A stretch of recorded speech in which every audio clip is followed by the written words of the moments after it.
If you ever think you've seen it all, trust me, you haven't.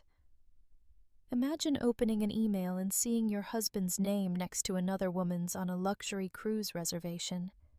Platinum suite, couples massage, romantic dinner, all booked with the company credit card I helped him get.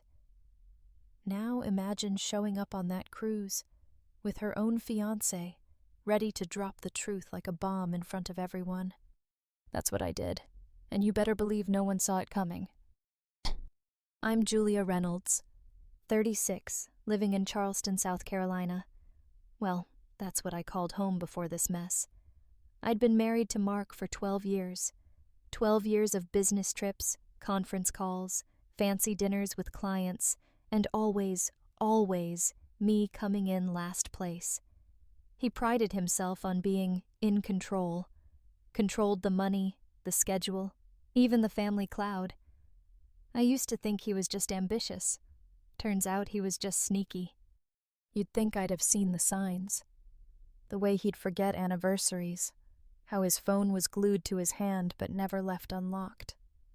But I tried. God, I tried to believe we were solid. Until one Tuesday afternoon. My phone buzzed, a random notification from our family cloud. Weird. Mark never used it. I almost ignored it. But something just made me look. And there it was. Booking confirmation. Ocean Spirit Cruise, 7 days, Platinum Suite, March 14th. Guests, Mark Reynolds and Haley Brooks. Haley, the project manager he introduced at last year's Christmas party, the one who handed me a glass of wine and smiled like she already owned my kitchen. I felt cold. Then another ping, a photo uploaded to the cloud by mistake. Haley, in black lace with a caption, "Can't wait for you to take this off me, baby." My hands shook. I thought I'd break, but I didn't even cry. I just sat there staring, wondering, why me? Why did I let myself get here? And then I remembered something from a month back. Haley, bragging at a charity gala about her fiancé, a tech guy from Texas, Ryan Carter. I'd even seen him at a networking event, seemed sharp, honest, the type who could command a room. I grabbed my laptop and dug through her social media. There he was, her soulmate, her blessed groom-to-be. Latest post? Heading on a solo cruise to recharge before the wedding chaos begins. Ocean Spirit, same dates. Right then, I stopped feeling sorry for myself. 12 years of marriage, and I realized, if the truth was going to wreck my life, maybe it should wreck the right lives too. So, I found Ryan's company email and typed. My hands were steady. I think we should talk. About Haley. And Mark. I sent him the evidence, no drama, just cold facts and a meeting spot. Oak House Cafe, 9 a.m. next morning. He replied in 5 minutes. I'll be there. The next morning, I sat across from him. No small talk. He just stared at the printed emails and photos, hands tight, lips thin. "What do you want me to do?" he asked. I took a breath. I booked a single cabin next to theirs, but 2 witnesses are better than 1. For the first time, he almost smiled. "We're getting on that ship," he said, "and they're never going to see it coming." I never thought I'd team up with another betrayed soul, but there we were, 2 strangers, plotting a little justice. We got our tickets. Ocean Spirit. Cabins 1123 and 1124, 1 on each side of theirs. Our story? College friends, reuniting for a vacation. Plausible, boring, and perfect. We spent 3 days prepping. I picked out 5 dresses, rehearsed every possible encounter, even made fake college photos of us for social media. Ryan planned like it was a mission, mapped out their itinerary, check-in times, every island stop, every dinner. We practiced lines for when we'd accidentally bump into them. Everything had to look spontaneous, Nothing angry, nothing wild, just enough to make them squirm. I packed every piece of evidence I had. Old texts, bank statements, voice memos. I wasn't out for revenge. Well, not exactly. I just wanted the truth to sting. Ryan had his own dirt. He called a buddy in Haley's company and pulled up travel logs, expense reports, proof she'd been charging their romance to her corporate card. We weren't the ones hiding. We were done hiding. The night before the cruise, we met for wine by the river. Ryan asked, "You ready for this?" I looked at the lights and said, "I'm ready for everything. I just want my life back." We boarded separately. Mark and Haley arrived first, blissfully unaware, arm in arm.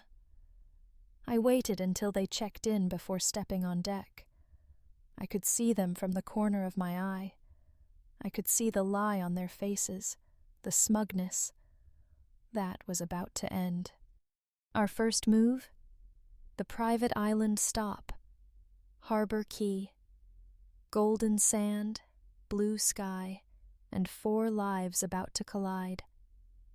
I wore a cobalt swimsuit and dark glasses. Ryan looked every bit the confident executive.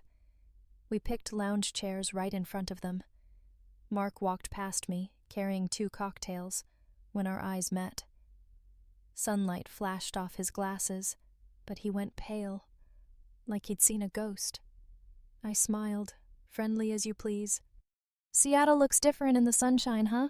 I said, just loud enough for Haley to hear. His hand shook. He couldn't even answer. Haley turned around, eyes wide. And then Ryan appeared, casual, relaxed, with that "hey, long time" grin. Haley's face drained of color. "Ryan, I thought you were in Texas." He didn't even blink, just handed her a document. The cruise booking, the corporate card, every dirty secret printed in black and white. I leaned into Mark. "Company card for the Ocean View Suite, huh? You really think the accounting team can't read a calendar?" They froze. For a second, I almost felt sorry for them. Almost. From then on, Mark and Haley couldn't escape us. Every spa appointment, every tour, they saw us. At the spa, their couple's treatment got mysteriously separated into 2 solo sessions. I made sure the receptionist got a little thank you. At the kayaking tour, Ryan and I laughed just loud enough for Mark to notice. Every meal, every event, we were always just a little too close. By night 3, at the rooftop restaurant, Haley was whispering, "Why are they everywhere?" Mark snapped, "Shut up. Don't make a scene." I toasted Ryan with a glass of Napa Cab, wearing a red dress Mark once said was too bold for me. He watched me all night, furious and powerless. Then came the gala. Formal night, live band, champagne, the cruise's social event of the year. Haley dressed in silver, Mark in a stiff tux. They sat front row, just like their reservation. We arrived fashionably late. I wore black satin, strong, sharp, unstoppable. Ryan beside me, not a hair out of place. I'd arranged a little surprise with the sound tech. It's amazing what a few interesting photos can buy you. Just before the dancing, the MC announced a special tribute to 2 guests. The big screen lit up with a slideshow. Mark and Haley at a resort in Mexico, a ski trip in Colorado, a dinner in the Bahamas, dates overlapping with Haley's engagement photos to Ryan. Gasps, whispers, everyone watching. Mark shot up, yelling, "Turn it off!" Haley just crumbled. Ryan stood and said, calm as anything, "She never called off our engagement, just kept 2 lives, 2 bank accounts." I followed with a raised glass. "Secrets don't stay secret forever. You can't fake a whole life on a credit card." No applause, no laughter, just dead silence and dozens of eyes burning holes in them. The next morning, Ryan and I packaged up every piece of proof, photos, receipts, voice memos, into a sleek leather album. We got the cruise photographer to hand-deliver it to their cabin at lunch.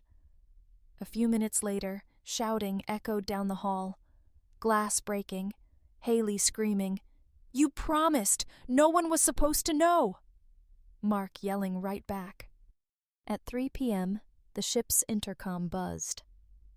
Would Mark Reynolds and Haley Brooks please report to the management office regarding travel expense inquiries? Oh, I loved that part. They passed us in the hallway, Haley in sunglasses, Mark looking like he hadn't slept in days. Inside, waiting for them, was a rep from Mark's company and Ryan's finance team. I'd sent everything, the bookings, the charges, the fake conference claims. Haley's account got frozen. Mark was told an internal investigation was underway. He'd be locked out of any company funds, possibly more. They couldn't say a word, couldn't even look me in the eye. I watched Mark crumble. No anger, just emptiness. The same emptiness he left me with for years. When the ship docked, I waited at the gangway, handed Mark a beige envelope. Divorce papers. All the accounts are separated, house is rekeyed, your stuff's at the Harborview Hotel, room 604. He didn't even try to argue, just took the envelope, defeated. I walked away, not looking back. So, would you forgive?